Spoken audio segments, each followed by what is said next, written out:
Барлықтарыңызға сәлем, сіздермен бірге Айсара. Бүгін 100-ші юнитті бастаймыз. Тақырып adjectives және adverbs. Осы екі сын есімдер мен үстеулерді салыстыратын боламыз. Our holiday was too short. The time passed very quickly. Біздің демалысымыз, немесе каникулымыз тым қысқа болды. Уақыт өте тез өтіп кетті. Мән береміз quickly. Бұл бізде adverb болады.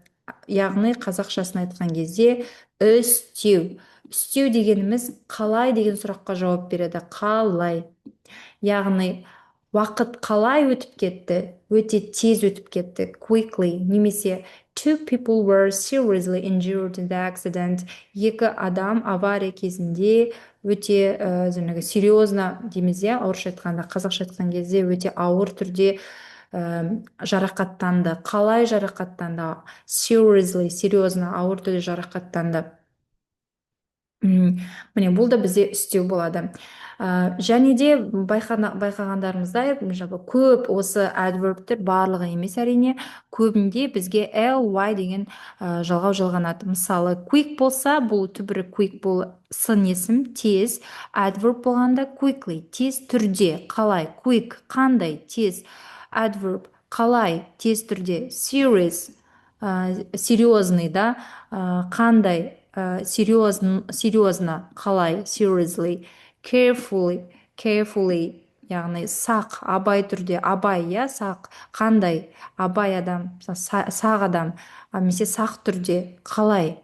Bad, жаман, қандай, bad, жаман, қандай түрде, жаман түрде. Енді біз түсініктірек болу үшін adverbқа үстеуге түрде деген сияқты қосып отырмыз, себебі оны қоспасақ кішкене айырмашылығын анықтау қиын болып қалуы мүмкін. Heavy бұл ауыр, heavily ауыр түрде. Terrible жаман, terrible жаман түрде деп айтсақ түсініктірек болар.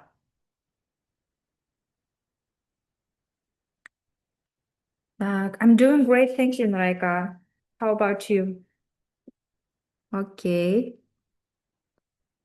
Және де айтып өткенде барлық adverbтарға біз ly жалғай бермейміз. Кейбір adjективтарымыз, мына сын есімдеріміз де олар ly-ға жалғануы мүмкін. Сол кезде студенттер оны adverbпен шатастырып алуы мүмкін, бірақ шатастырмаймыз. Мысалы, friendly. Бұл friendly аудармасы досшыл, дружелюбный деп аударылады. Бұл қандай деген сұраққа жауап береді. Қалай түрде деп айтпаймыз. Бұл бізде сын есім болады. Хотя ly деген жалғанып тұр, adverb деп ойлап қалмаймыз. Бұл сын есім. Дәл солай жаңағы lovely, elderly, lonely және lovely. Бұларда бізде adverb емес, adjective, сын есім болады. Енді сөйлемдерде, қай кезде біз adjectives қолданамыз, қай кезде adverb қолданамыз, соларға тоқталайық.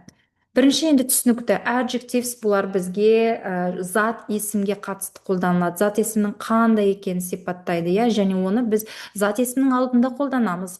Мысалы, Sam is a careful driver. Sam өте абай, сақ, сақ жүргізуші.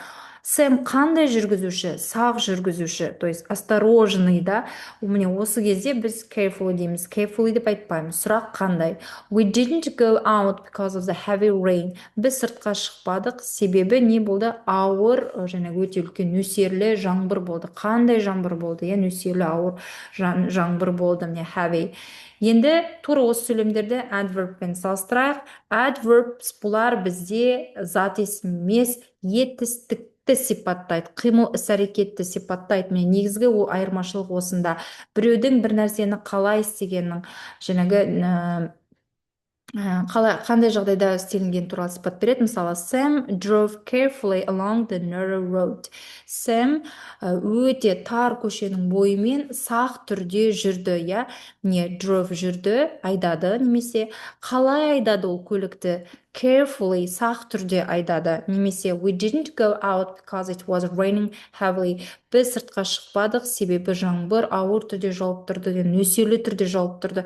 Жаңбыр қалай жауып тұрды? Нөсерлі түрде жауып тұрды. Міне бұл жерде біз drive немесе rain, яғни іс-әрекетті сипаттап тұрмыз, негізгі айырмашылығы.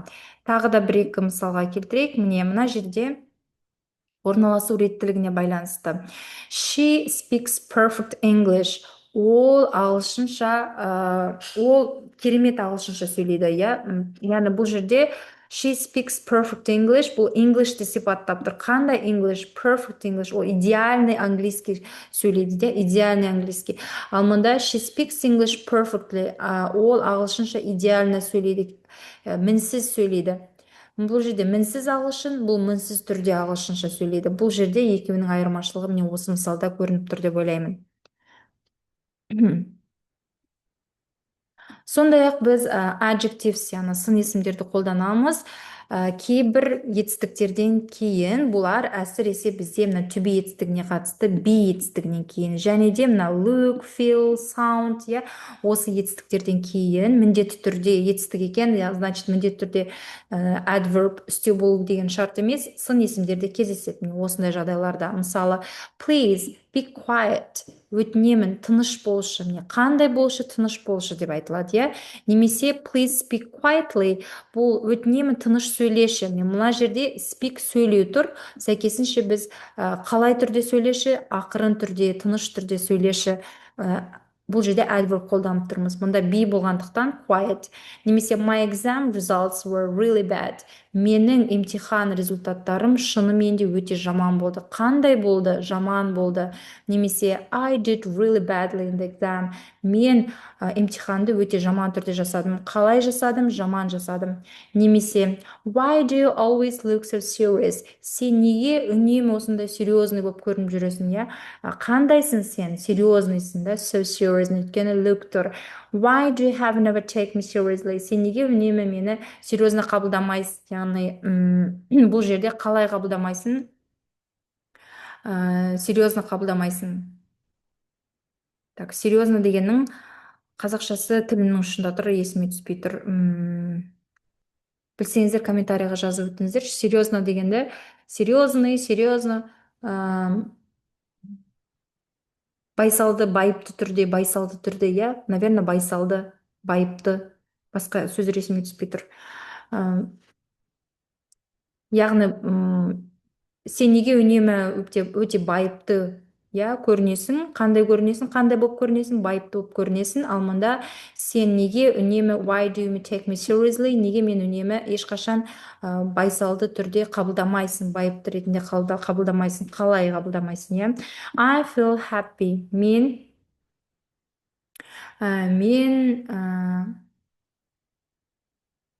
I feel happy, мен өзімді бақытты сезініп тұрмын. Бұл жерде the children were playing happily. Мен өзімді қандай түрде сезініп тұрмын? Бақытты түрде деген сияқты аударылып тұр. Ал мұнда балалар the children were playing happily. Балалар бақытты түрде ойнап жүрді. Яғни қуанышты түрде ойнап жүрді, иә? Қуанып ойнап жүрді. Қалай ойнап жүрді? Қуанып ойнап жүрді деп айтуға да болады. Сондай-ақ біз үстеулерді сын есімдердің алдына және де басқа да сын үстеулермен қатар қолдана аламыз. Мысалы, мына сөйлемде reasonably cheap, иә, бірінші бізде үстеу тұрады, екінші сын есім тұрады. Немесе terribly sorry, бұл жерде де, иә, adverb plus adjective, incredibly quickly, бұл жерде екі үстеу тұр. Мысалдар келтірейік. It's a reasonably cheap restaurant and the food is extremely good. Бұл reasonably деген яғни расымен де, достойно деп айтамыз ғой, себепті орынды, арзан ресторан және оның тамақтары өте шектен тыс деген сияқты жақсы. Extremely, yeah. I'm terribly sorry, I didn't mean to push you. Мен өте қатты кешірім сұраймын, я ужасно извиняюсь, орысша айтқанда. Мен сені itергім келмеді. Maria learns languages incredibly quickly. Мария тілдерді таңғажайып түрде тез үйренеді. Қалай үйренеді? Тез үйренеді. Қалай үйренеді? Таңғажайып түрде үйренеді. Немесе the exam was surprisingly easy. Емтихан таңғаларлық оңай болды. Қалай болды? Таңғаларлық түрде оңай болды. Сондай-ақ біз үстеулерді, яғни past participle етістіктің үшінші формасының алдында да қолдана аламыз. Мысалы, two people were seriously injured in the accident. Екі адам авария кезінде seriously, яғни серьезно, ауыр түрде деуге де болады, жарақаттанды. Қалай жарақаттанды? Міне бұл жерде де serious injured емес, seriously injured. The conference was badly organized. Конференция өте жаман ұйымдастырылды. Қалай ұйымдастырылды? Жаман түрде ұйымдастырылды. Және әдеттегідей тапсырмалар берілген, міндетті түрде орындап, жауаптарымен тексеріп, қатемен жұмыс жасауды ұмытпаңыздар. Бай-бай.